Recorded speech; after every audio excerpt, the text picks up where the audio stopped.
नमस्कार। मैं स्नेहा, आपकी दोस्त, एक बार फिर से आप सबका स्वागत करती हूँ आपके अपने चैनल डर का घर में। आज जो कहानी मैं आप सब के लिए लेकर आई हूँ, हमेशा की तरह उस कहानी की तरफ आगे बढ़ने से पहले मैं मेरे सारे दोस्तों को धन्यवाद देना चाहती हूँ। मेरे वो प्यारे प्यारे दोस्त जिनके प्यार और सपोर्ट की वजह से आज मैं यहाँ पर हूँ। मेरे उन प्यारे प्यारे दोस्तों के कमेंट्स और फीडबैक के माध्यम से मुझे मोटिवेशन मिलता है हर बार आप सब के लिए कुछ नया, कुछ बेहतर लाने के लिए। आप सब अगर इस तरह की कहानियाँ सुनते हैं और सुनना पसंद करते हैं और इस तरह की और कहानियाँ सुनना चाहते हैं, तो आप सब से हाथ जोड़कर मेरी रिक्वेस्ट है कि आप सब प्लीज़ हमारे इस चैनल को सब्सक्राइब करना बिल्कुल ना भूलें और अगर पॉसिबल हो तो शेयर भी ज़रूर करें। हमारे कुछ दोस्तों के नाम हैं रूबी जी, नवीन शर्मा जी, चिन्मय त्रिपाठी जी, प्रियांशी जी, गोल्डन स्क्रीन सिनेमा जी। और अगर इसके अलावा और भी कोई दोस्त हैं जिनका मैं नाम लेना भूल गई हूँ, तो आप सब अपने कमेंट के माध्यम से मुझे अपना नाम, अपने जगह का नाम, जहाँ से आप हमारे इस परिवार का हिस्सा बने हैं, वो बताना बिल्कुल न भूलें। तो चलिए बढ़ते हैं अब आज की कहानी की तरफ। आज की कहानी है रंजन की।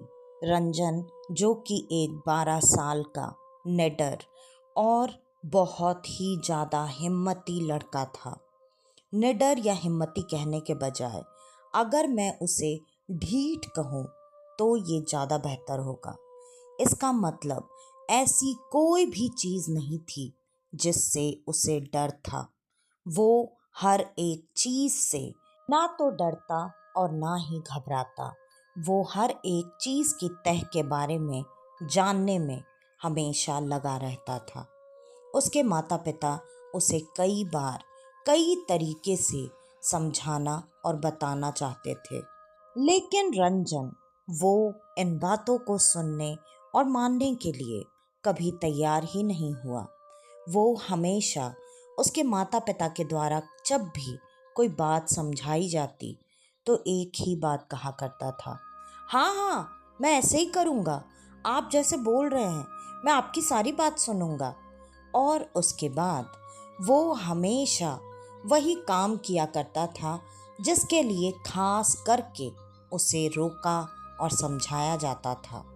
रंजन के अंदर ये उत्सुकता खास करके भरी हुई थी कि अगर इस चीज़ के लिए माता पिता रोक रहे हैं तो इसके पीछे ज़रूर कोई ना कोई बात होगी। रंजन ने ये काम भी अपने माता पिता के साथ कुछ समय तक किया कि वो इन चीज़ों के पीछे की बातें जानने की कोशिश किया करता था, लेकिन माता पिता हर बार उसे कोई ना कोई बहाना देकर समझा दिया करते। उम्र के कुछ पड़ाव तक तो ये चीज़ें काम आई, लेकिन जैसे जैसे रंजन बड़ा होता गया वैसे वैसे रंजन की उत्सुकता बढ़ती चली गई और रंजन ने ये तय किया कि जिन चीज़ों के लिए ये लोग रोकते या समझाते हैं उसका ये जो भी बहाना देते हैं वो तो मैं मानता नहीं, तो उसके पीछे की असली सच्चाई मैं खुद पता करूँगा कि ऐसा कुछ होता है या वो लोग सिर्फ और सिर्फ मुझे डराने के लिए ऐसी चीज़ें बोलते हैं। ऐसे ही एक बात थी जिस पर सबसे ज़्यादा जोर उसके परिवार वालों के साथ साथ आस पड़ोस के लोग भी दिया करते थे। वो था रंजन के घर से कुछ ही दूरी पर बना हुआ एक कब्रिस्तान। रंजन खास करके उसी रास्ते का इस्तेमाल हर बार किया करता था क्योंकि वो रास्ता काफ़ी शॉर्ट था, शॉर्टकट जो कि लोग अक्सर लेना पसंद करते हैं। लेकिन वो इस शॉर्टकट के चक्कर में हमेशा एक बात ज़रूर भूल जाते हैं कि हर बार शॉर्टकट आपको सही ही जगह पर पहुंचा दे, ऐसा ज़रूरी नहीं होता। यही बात रंजन के साथ भी शायद होने वाली थी, जिस पर रंजन को बिल्कुल भरोसा नहीं था। रंजन अक्सर उस रास्ते से आया जाया करता था। खास करके स्कूल आने जाने के लिए तो रंजन सिर्फ और सिर्फ उसी रास्ते का इस्तेमाल किया करता था। ये बात उसके घर वालों के साथ साथ उसके आस पड़ोस के लोगों ने भी कई बार देखी थी और वो हर बार रंजन को यही कहकर रोकते, समझाते और मना करते कि बेटा, ये जगह बिल्कुल अच्छी नहीं है और इस जगह से, इस रास्ते से आना जाना बंद कर दो। लेकिन रंजन के सवाल पूछने पर कि क्यों ये जगह अच्छी नहीं है और क्यों मैं यहाँ से आना जाना बंद कर दूँ, लोगों ने उसे हर बार तरह तरह के बहाने दिए कि ये ऐसे लोगों की जगह है जहाँ लोग मरने के बाद आते हैं। तो इसका मतलब ये तो नहीं कि अगर लोग मरने के बाद आते हैं तो जिंदा लोग वहाँ आ नहीं सकते, क्योंकि मरे हुए इंसान का खुद वहाँ तक चलकर आना ये संभव नहीं है। तो वहाँ जो भी मरा हुआ इंसान आता है उसे कौन लेकर आता है? जिंदा इंसान। ये सारी बातें, ये सारे सवाल और ये सारे तर्क वो हमेशा लोगों को दिया करता था और आखिरकार लोग उसके सवालों से परेशान होकर उसे कुछ भी जवाब ना देकर वहाँ से चुपचाप चले जाना ही बेहतर समझा करते थे। और रंजन हर बार ये सोचकर खुश हो जाता, आखिरकार मेरे सवालों का जवाब इनके पास है ही नहीं। लेकिन रंजन को ये नहीं पता था कि ऐसे सवालों के जवाब कई बार ना मिलना ही बेहतर होता है, क्योंकि अगर आप इन चीज़ों के बारे में जितना पूछो, जानो और जानने की बार बार लगातार कोशिश करो, तो कई बार इन सवालों का जवाब देने आपके पास खुद ऐसे लोग आते हैं जिनसे शायद आप इन बातों का जवाब सुनना कभी पसंद नहीं करेंगे। और रंजन इस बात से पूरी तरह से अनजान था। रंजन की जिंदगी ऐसे ही चल रही थी और आज रंजन की माँ ने अचानक से रंजन को कुछ काम दिया और कहा, बेटा, घर में ये चीज़ खत्म हो गई है, तुम अभी तुरंत जाकर ये चीज़ मार्केट से लेकर आओ।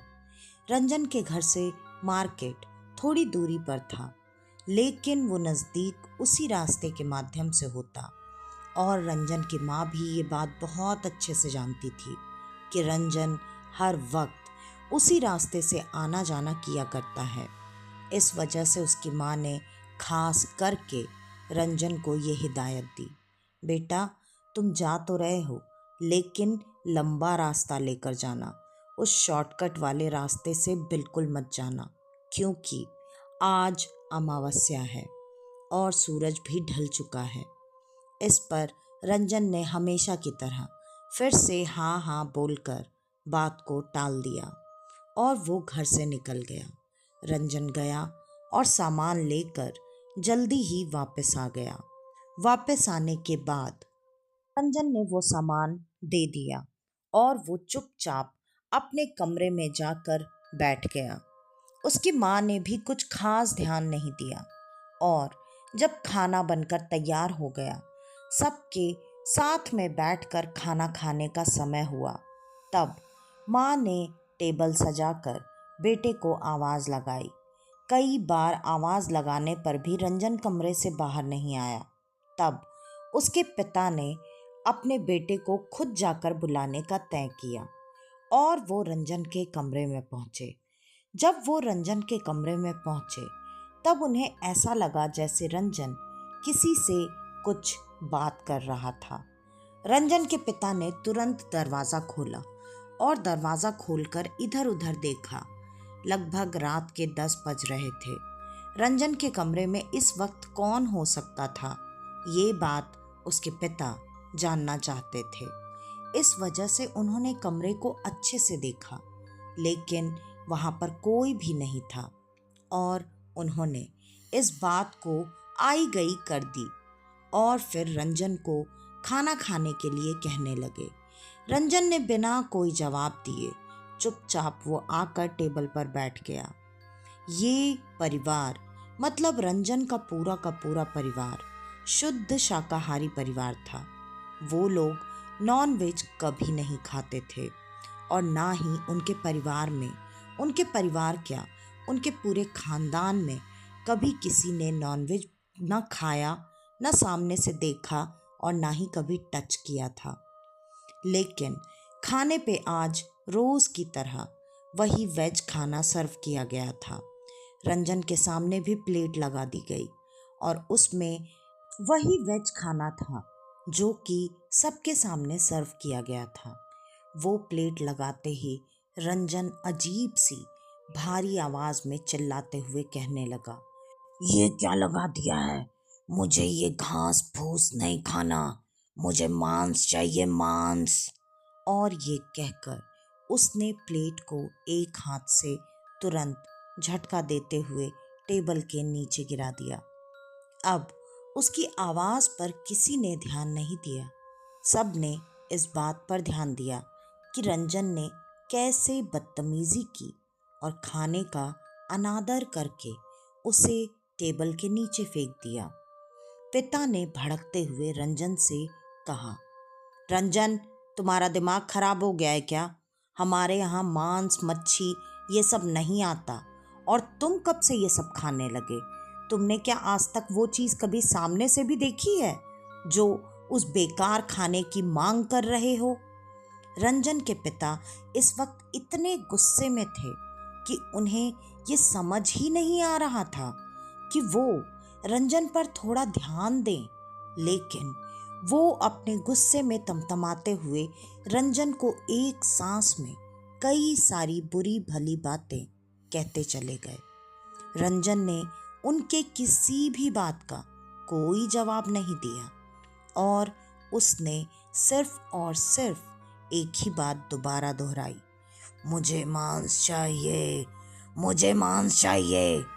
और इसी तरह से लगातार वो अपने सर को नीचे झुकाए हुए इसी बात को दोहराए जा रहा था। अब उसके पिता और ज़्यादा गुस्से में आ चुके थे। उन्होंने तुरंत ही रंजन से कहा, ये सब चीज़ें यहाँ नहीं मिलती, पता है ना तुम्हें?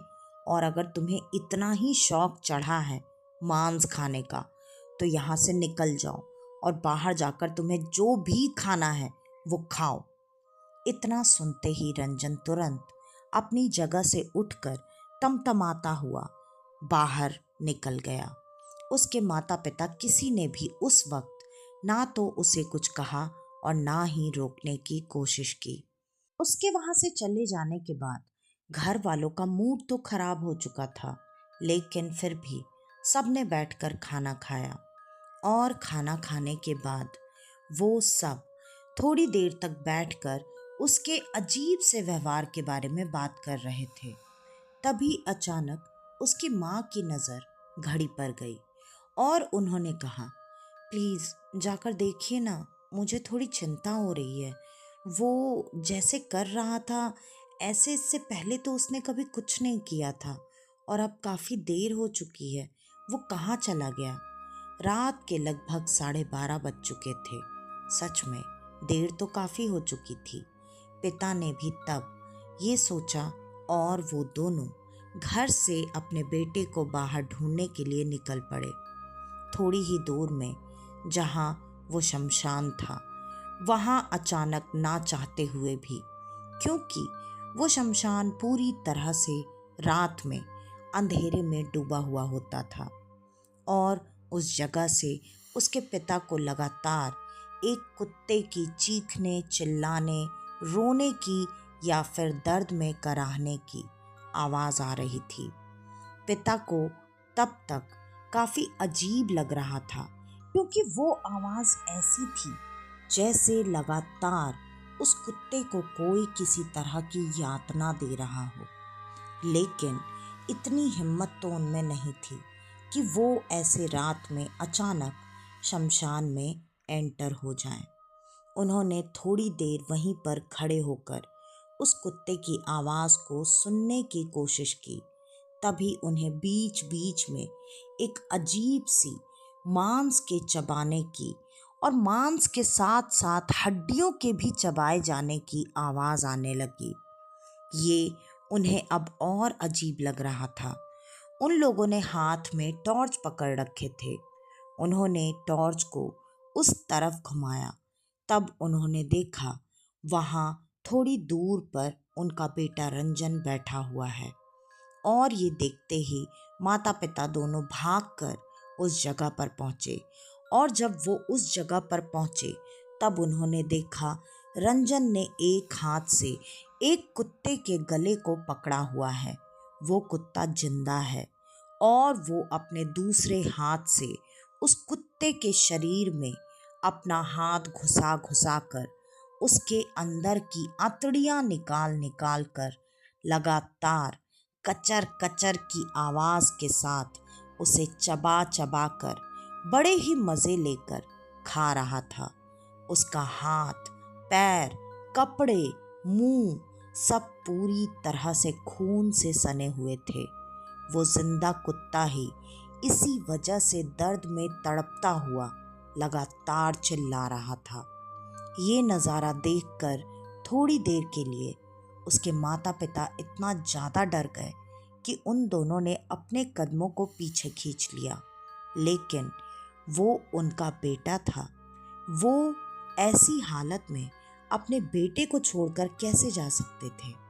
उन्होंने हिम्मत करके रंजन की तरफ वापस अपने कदम बढ़ाए और रंजन से सवाल किया, दूर खड़े रहकर ही, रंजन, रंजन, ये क्या कर रहे हो? ये तुम ऐसा कैसे कर सकते हो? इसे क्यों मार रहे हो तुम? तभी रंजन ने उनकी तरफ एक झटके से अपनी गर्दन घुमाई। रंजन की आंखें पूरी तरह से लाल थी, जैसे उसकी आंखों में भी किसी ने खून डाल दिया हो। रंजन को ऐसे देखते ही माता पिता दोनों डर चुके थे, लेकिन रंजन ने मुस्कुराते हुए जवाब दिया, आपने ही तो कहा था ना कि मैं बाहर जाकर मांस खा लूं, तो मैं वही कर रहा हूं। और इतना कहते ही वो जोर जोर से हंसने लगा। ये देखकर पिता डर चुके थे, लेकिन अपने बेटे को घर भी तो ले जाना था। उन्होंने जैसे तैसे बहुत हिम्मत करके रंजन के पास पहुँचे और वहाँ पहुँचकर माता पिता दोनों ने रंजन को जैसे तैसे बड़ी मुश्किल से उस कुत्ते से आज़ाद करवाया। और उस कुत्ते को जैसे ही रंजन ने अपनी पकड़ से आज़ाद किया, वो कुत्ता वहीं ज़मीन पर गिरकर एक दो बार और छटपटाया होगा और अब उसके प्राण पखेरु उड़ चुके थे। वो कुत्ता वहीं मर चुका था और उसको देखकर रंजन बहुत खुश हो रहा था। वो रंजन को अपने साथ घर लेकर आए। उन्होंने रंजन को नहलाया, धुलाया, उसके कपड़े चेंज कराए और उसे उसके कमरे में सोने के लिए छोड़ दिया। ये देखकर माता पिता दोनों इतना तो समझ चुके थे कि उसका बेटा अब नॉर्मल तो नहीं रह गया है। माता पिता दोनों इन सब चीज़ों से आज तक अनजान थे, लेकिन माता पिता तो दुनिया की वो शक्ति हैं जो अपने बच्चे के लिए हर एक मुसीबत को पार कर सकते हैं। तो रंजन के माता पिता कैसे अपने बच्चे को ऐसी हालत में छोड़ देते। उन्होंने आंखों आंखों में ही पूरी रात काट दी और फिर सुबह होते ही वो अपने सारे जान पहचान वाले लोगों से मिलने और रंजन की हालत के बारे में पूछने लगे। उन्होंने यही बताया कि अगर आप चाहते हैं कि आपका बेटा जल्दी से जल्दी ठीक हो, तो बिना देरी किए हमें हर हाल में रंजन को किसी सही इंसान तक लेकर जाना पड़ेगा, क्योंकि अगर हमने थोड़ी भी और देरी की और ऐसी कोई भयानक शक्ति होगी तो वो आपके बेटे पर पूरी तरह से कब्जा कर लेगी और फिर उसे रंजन से अलग कर पाना और ज़्यादा मुश्किल हो जाएगा। ये बात तो माता पिता भी कहीं ना कहीं समझ ही रहे थे, लेकिन वो ऐसे किसी इंसान को जानते ही नहीं थे जो कि उतारा, झाड़ फूक और ये सारी चीज़ें कर पाए। इसीलिए उन्होंने अपने जान पहचान वाले सारे लोगों की मदद से वो जहाँ जहाँ जा सकते थे, जिन जिन से मदद मांग सकते थे, वो सबके पास पहुँचे। लेकिन ज़्यादातर लोग उन्हें ऐसे ही मिले जिन्होंने पैसे तो बहुत ऐंठे लेकिन काम कुछ भी नहीं किया। आखिरकार माता पिता हताश हो चुके थे और वो अभी भी अपने बेटे को ठीक करने में ही लगे हुए थे, लेकिन उनके पास कोई रास्ता नहीं था। आखिरकार 1 हफ्ता बीत चुका था और इस 1 हफ्ते में रंजन की हालत ऐसी हो चुकी थी जैसे रंजन 12 साल का कोई बच्चा नहीं बल्कि 60-70 साल का कोई बूढ़ा इंसान हो। उसके चेहरे पर बहुत सारी झुर्रियाँ आ चुकी थीं। चेहरा बहुत बुरी तरह से खराब हो चुका था। चेहरे पर सफ़ेद लंबी लंबी दाढ़ियाँ आ चुकी थीं। माता पिता को इस बात का अंदाज़ा था कि रंजन की हालत बद से बदतर होती जा रही है, लेकिन वो करे भी तो क्या करें। आखिरकार आज उन्हें शायद उनकी समस्याओं का समाधान मिलने वाला था। रंजन के घर पर एक पड़ोसी आया। उसने एक बाबा के बारे में बताया जो वहाँ से थोड़ी दूर एक पहाड़ी पर रहा करते थे, और उन्होंने ये भी बताया कि वो बाबा पहाड़ी से नीचे शायद ही कभी उतरते हैं और वो हमेशा उसी पहाड़ी पर ध्यान मग्न रहते हैं। वो भी लोगों की मदद करते हैं, लेकिन बस उनकी जो उन तक वहाँ पर ऊंचाई पर पहुँच जाए। वो बाबा किसी से कोई पैसे नहीं लेते और वो बाबा उनको कभी किसी ने भी खाना खाते भी नहीं देखा, ना वो किसी से पैसे लेते हैं। ये बात सुनकर रंजन के माता पिता को एक उम्मीद दिखाई दी।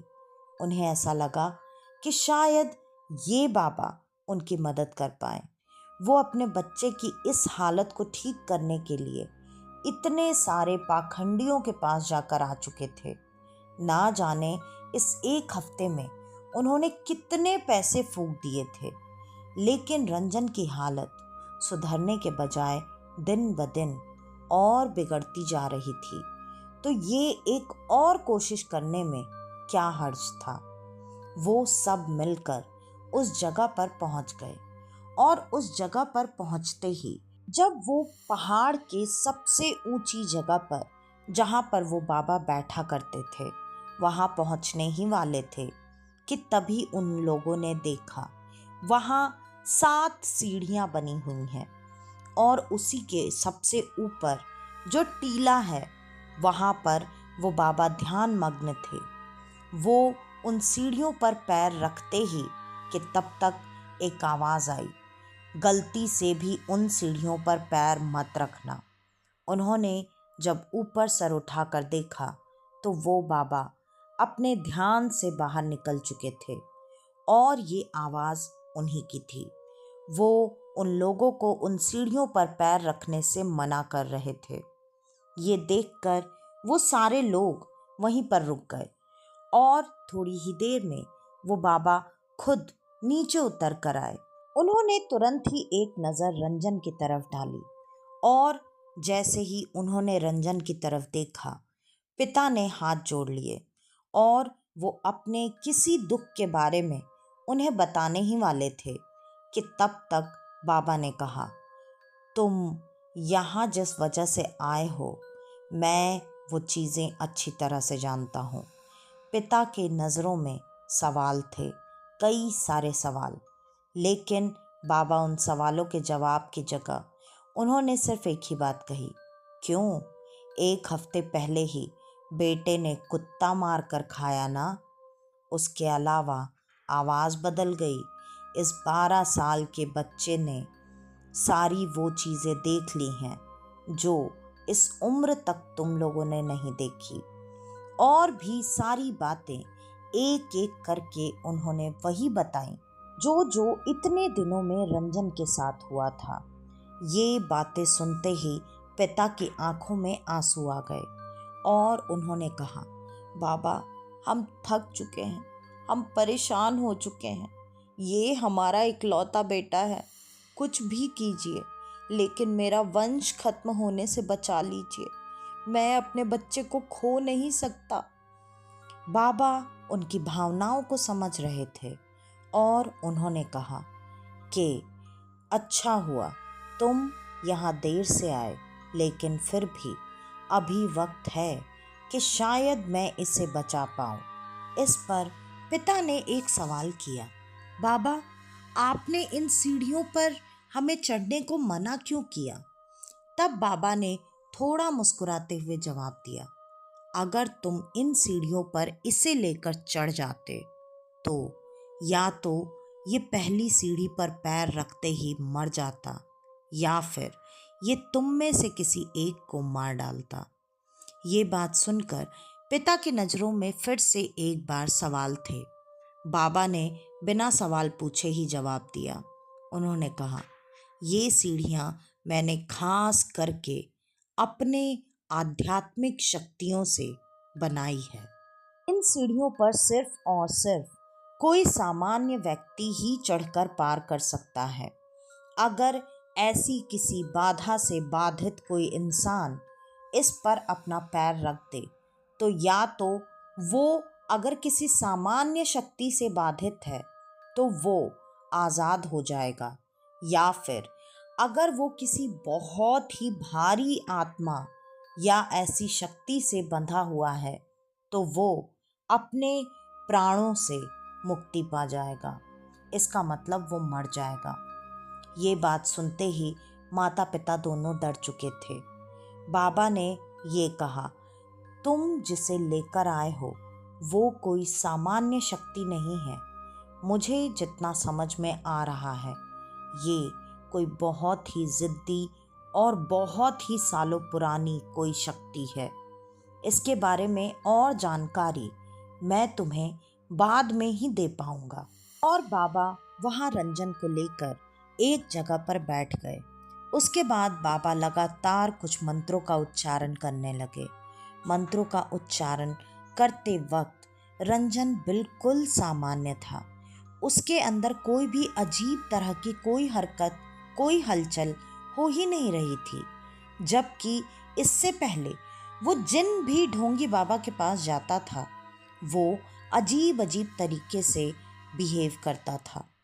ये बात उसके माता पिता को कुछ अलग लग रही थी और तब तक बाबा ने अंदर से एक भभूत निकाला और कुछ मंत्रों के उच्चारण के साथ वो भभूत उसके ऊपर छिड़क दिया। वो भभूत छिड़कते ही रंजन ने बहुत ही नॉर्मल, बिल्कुल अपनी आवाज़ में अपनी माँ से कहा, माँ, मेरा हाथ छोड़ना तो। और रंजन की माँ ये सुनकर, इतने दिनों बाद अपने बेटे की नॉर्मल आवाज़ सुनकर, वो तो लग रहा था जैसे खुशी से फूली नहीं समा रही है। उसे ऐसा महसूस हुआ जैसे अब मेरा बेटा शायद बिल्कुल ठीक हो गया है। उसने तुरंत रंजन का हाथ छोड़ दिया और हाथ छोड़ते ही रंजन ने अपने हाथों से अपने चेहरे को साफ किया। उस लगे हुए भभूत को पोंछकर उसने फिर से उसी भयानक और भारी आवाज़ में कहा, बस हो गया तेरा, इतनी ही थी क्या तेरी शक्तियाँ? और ये कहकर वो जोर जोर से हंसने लगा। ये बात देखकर माता पिता दोनों घबरा गए। अब बाबा ने बिना किसी सवाल का जवाब दिए फिर से अपनी प्रक्रिया शुरू की और इस बार बाबा ने अपने थैले से एक पतला सा धागा निकाला और उस धागे को जैसे ही उन्होंने रंजन की तरफ आगे बढ़ाया, वो धागा खुद ही उसके हाथों में, उसके पैरों में और उसके गले में लिपट गया। वो धागे को देखकर माता पिता को ऐसा लग रहा था कि ये सिलाई वाला धागा उसे बांध रहे हैं, इससे उसका क्या होगा। ये तो मोटी मोटी रस्सियों को भी तोड़ देता है। माता पिता दोनों को अब थोड़ी दूर बिठा दिया गया था और बाबा उन रस्सियों को बांधकर, मतलब अपनी शक्ति से बंधवा कर, वापस अपने ऊपर, वहाँ जहाँ वो अपना आसन अपने सिद्धि के लिए बैठा करते थे, अपनी साधना के लिए, वहाँ उन 7 सीढ़ियों के ऊपर जाकर बैठ गए और बाबा ने लगातार मंत्रों का उच्चारण करना शुरू किया।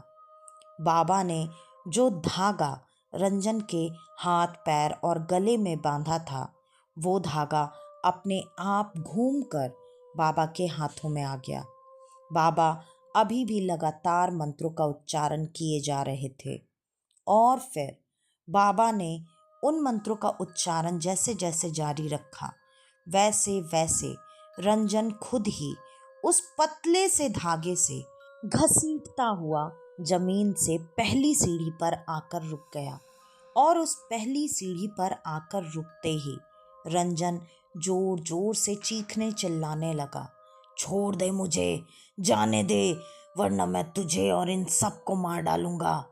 और बाबा ने इन सारी बातों पर ध्यान न देते हुए अपने मंत्रों का उच्चारण जारी रखा। बाबा जैसे जैसे मंत्र उच्चारण करते जा रहे थे, वैसे वैसे उसी एक पतले धागे की मदद से रंजन धीरे धीरे करके एक एक सीढ़ियों पर आगे बढ़ता जा रहा था। और जैसे जैसे वो सीढ़ियों पर आगे बढ़ता जा रहा था, रंजन लगातार पहले एक भारी आवाज में बात कर रहा था और जैसे वो 6ठी सीढ़ी पर आया, वो अब 2 भारी आवाजों में बात कर रहा था और 5वें सीढ़ी पर 3। ऐसे ही करते करते रंजन जब 7 सीढ़ी ऊपर पहुंच चुका था, तब वो अभी 7 अलग अलग आवाजों में बात कर रहा था। यहाँ पर ये चीज सिर्फ जाहिर हुई थी कि अभी उसके अंदर 7 अलग अलग आत्माएं हैं। ये चीज देखकर बाबा ने हंसते मुस्कुराते हुए कहा, तो तुझे क्या लग रहा था कि तू एक दूसरे के पीछे छुपकर मुझे धोखा दे दोगे, कि तुम एक नहीं कई सारे मिलकर इसे पकड़े हुए हो, इसी वजह से तुम्हारी शक्तियां इतनी ज्यादा हैं, अब तुम बच नहीं सकते। और बाबा ने वापस से अपने मंत्रों के उच्चारण को जारी रखा। उस पर अब जो भी चीजें डाली जा रही थीं, वो बार बार उन चीजों से उन्हीं उन्हीं अलग अलग आवाजों में, अब उन 7 आवाजों के अलावा बाकी की और आवाजें भी निकलने लगी। थोड़ी देर तक ये प्रक्रिया करने के बाद बाबा को अब पता चल चुका था कि उसके अंदर 1 2 या 7 8 नहीं, उसके अंदर 25 आत्माएं थीं और जिनमें से 24 तो नॉर्मल आत्माएं थीं। एक जो आत्मा थी वो सबसे ज्यादा ताकतवर, शक्तिशाली इसलिए थी क्योंकि वो आज से कई 100 सालों पुराना जिन था, जिसने कि एक वक्त पर बहुत तबाही मचाई थी। और उसने जितनी तबाही मचाई थी, उसके बाद उसे उस वक्त के मौलाना और बहुत पहुँचे हुए सिद्ध पुरुषों ने जैसे तैसे करके उस शमशान वाली जगह पर बांध दिया था। और उस जगह पर बांधने के बाद उन्होंने उसे इस तरीके से बांधा था कि वहाँ उस शमशान में ज़्यादा से ज़्यादा आत्माओं को वो अपनी कैद में कर ले, क्योंकि जब ये जिन था तब वो अपनी एक सेना बनाना चाहता था। और इसी वजह से उसने उस वक्त पर बहुत कोहराम मचाया था। उसने एक के बाद एक कई लोगों की जान ली थी और उसे बहुत मुश्किल से उन लोगों ने इस शमशान के धरती के कई गज नीचे जमीन दिया था, मतलब स्थान, ताकि वो शांत रहे। और उस वक्त उसे इस धोखे में भी डाला गया था कि तुम्हें यहाँ पर जगह इसलिए दी जा रही है ताकि तुम शमशान की सारी आत्माओं को अपने कैद में कर सको। वो जिन ज़रूरत से ज़्यादा शक्तिशाली था, लेकिन उसे जिस तरीके से बांध कर कैद किया गया था, वो चाह कर भी ये काम नहीं कर पा रहा था। लेकिन वो सिर्फ और सिर्फ एक ही फिराक में था कि कब किस तरीके से वो आज़ाद हो जाए, और आज़ाद होकर वो कम से कम जिन 24 लोगों को मार कर उसने उनकी आत्माओं को उस वक्त अपने कैद में रखा था, उन आत्माओं की मदद से ये पूरे के पूरे शमशान की आत्माओं को वो अपने कैद में ले ले, और फिर वो अपने मंसूबों में एक बार फिर से कामयाब होने की कोशिश करे। लेकिन अभी भी उस पर उस बंधन का कुछ न कुछ असर ज़रूर था, जिसकी वजह से वो अभी तक सिर्फ और सिर्फ उन 24 आत्माओं के ही साथ था। लेकिन वो जितना शक्तिशाली था, उसे इतनी आसानी से पकड़ में लाना और उससे छुटकारा पाना काफ़ी मुश्किल था। ये इन बाबा की अर्जित की गई महान शक्तियों का ही असर था कि उन्होंने उसे पकड़ भी लिया और वो उसका अब निवारण भी करने वाले थे। इन सारी बातों को सुनकर रंजन के माता पिता के पैरों के नीचे से ज़मीन निकल चुकी थी। वो तो ऐसा कभी सोच भी नहीं सकते थे कि उनके बच्चे के साथ ऐसा हुआ तो हुआ कैसे। लेकिन रंजन के माता पिता को एक बात और पता चली, जो कि रंजन की सबसे बड़ी गलती थी।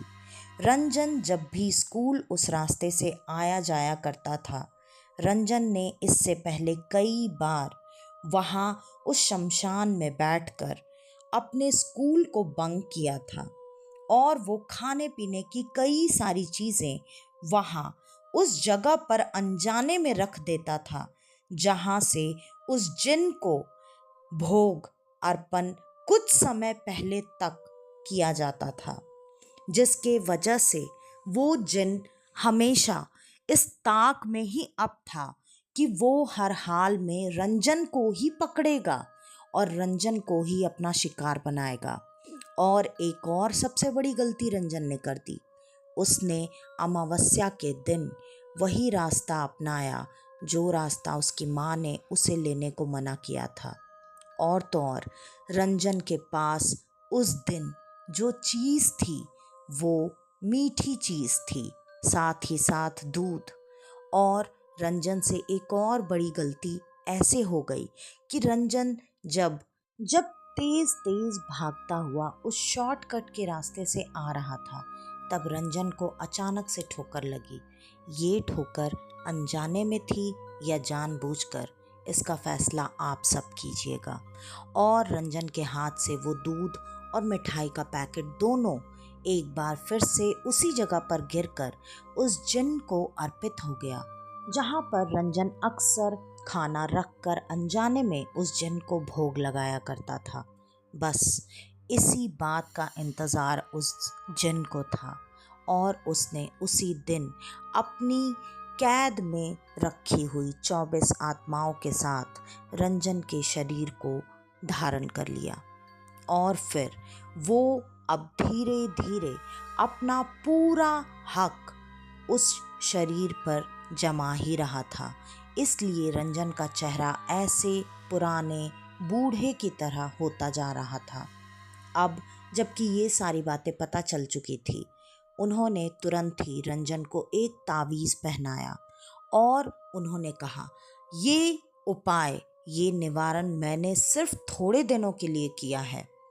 अभी रंजन पूरी तरह से इस शक्तिशाली जिन से आज़ाद नहीं हुआ है।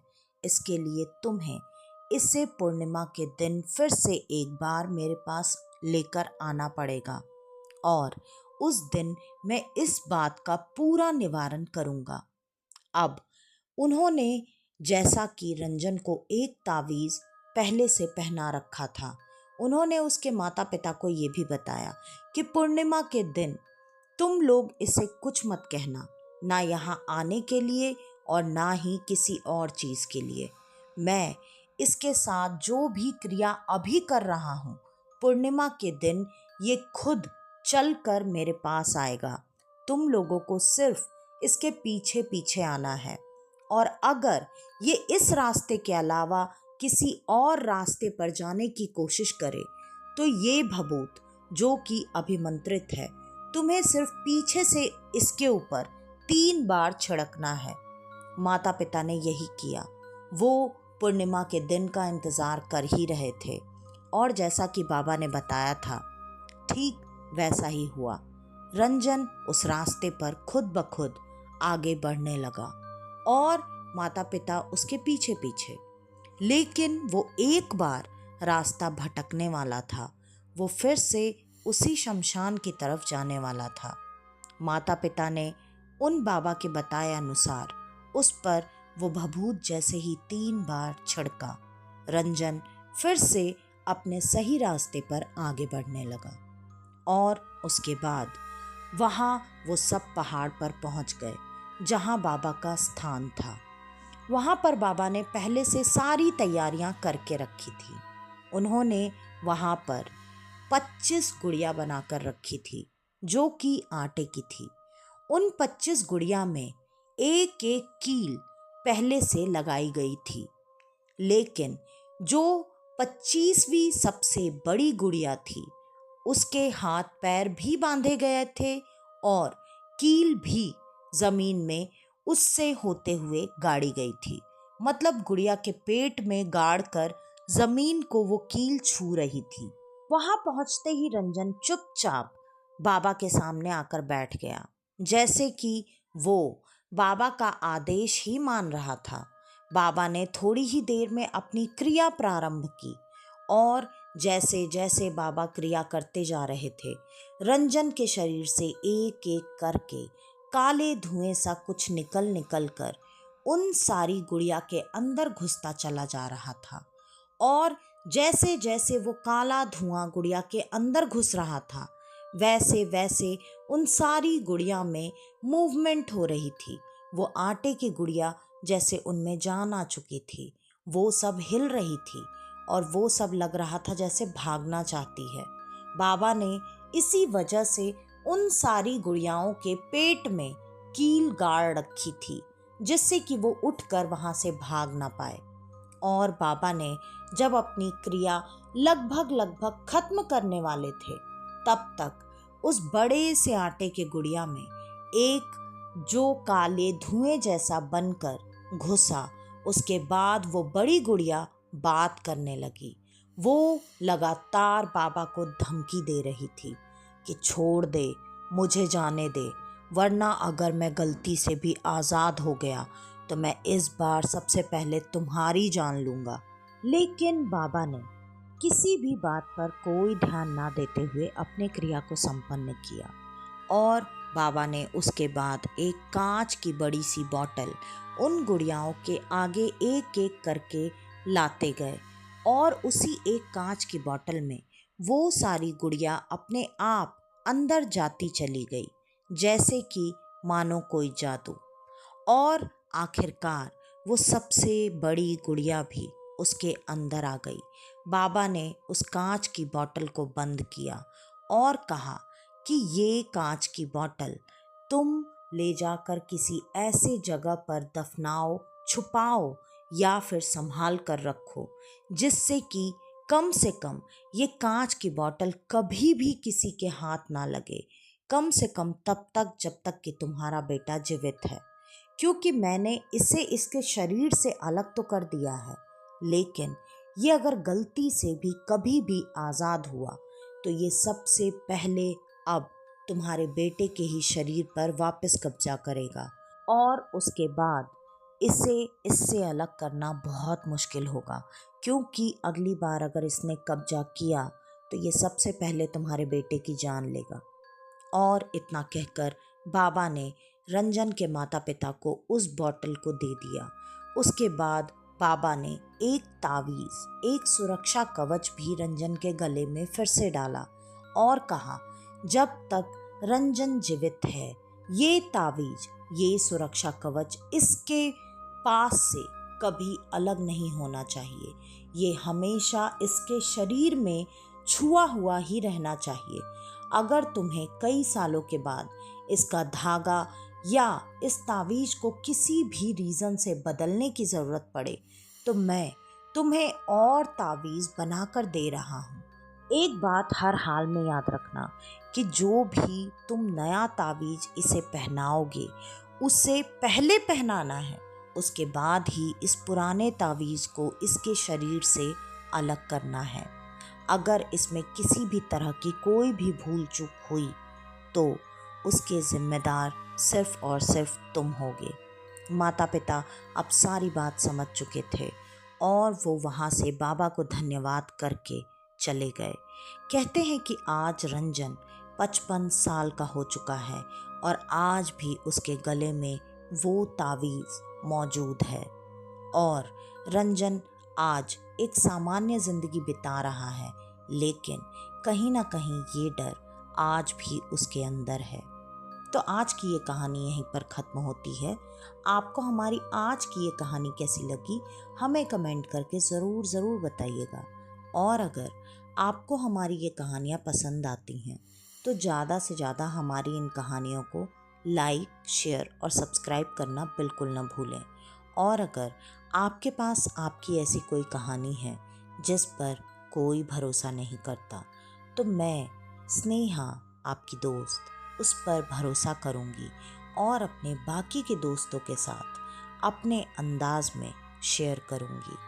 अगर आप इन कहानियों को शेयर करना चाहते हैं तो डिस्क्रिप्शन में दिए गए ईमेल आईडी या इंस्टाग्राम आईडी पर आप हमें आपकी वो कहानी या आपकी वो आप बीती भेज सकते हैं। तो आज के लिए बस इतना ही। मैं स्नेहा, आपकी दोस्त, आज के लिए लेती हूँ अलविदा। वापस से आपसे मिलने आऊँगी और आप सबको लेकर जाऊँगी कुछ जाने अनजाने किस्से कहानियों के सफ़र पर, आपका अपना डर का घर में। तो तब तक के लिए नमस्कार।